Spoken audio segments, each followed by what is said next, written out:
اعوذ باللہ من الشیطان الرجیم بسم اللہ الرحمن الرحیم۔ معزز اساتذہ کرام اور میرے پیارے ساتھیوں، السلام علیکم۔ آج خصوصی افراد کا عالمی دن ہے۔ اس موقع پر میں آپ کو کچھ بتانا چاہتا ہوں۔ 3 دسمبر خصوصی افراد کے لیے عالمی دن منایا جاتا ہے۔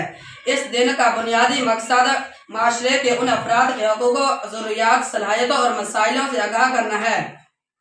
اقوام متحدہ کے مطابق دنیا کی تقریباً 16% کی آبادی کسی نہ کسی معذوری میں زندگی بسر کر رہی ہے۔ پاکستان بھی ان ممالک میں شامل ہے جہاں خصوصی افراد کی بڑی تعداد موجود ہے، لیکن حکومتی سطح ان پر کسی ضروریات کے مطابق سہولیات میسر نہیں ہے۔ سب سے اہم مسئلہ نفسیاتی دباؤ سے ہے۔ خصوصی افراد مسلسل معاشرتی رویوں کی وجہ سے سہتے ہیں۔ اقوام متحدہ کے مطابق 90% خصوصی بچے سکولوں سے باہر ہیں۔ ضرورت اس بات کی ہے کہ میڈیا، نصاب، مساجد، تعلیمی ادارے اور کسی بھی حکومتی بنیاد مل کر آگاہی پیدا کریں کہ معذوری ایک جسمانی یا ذہنی کیفیت ہے، کمزوری نہیں۔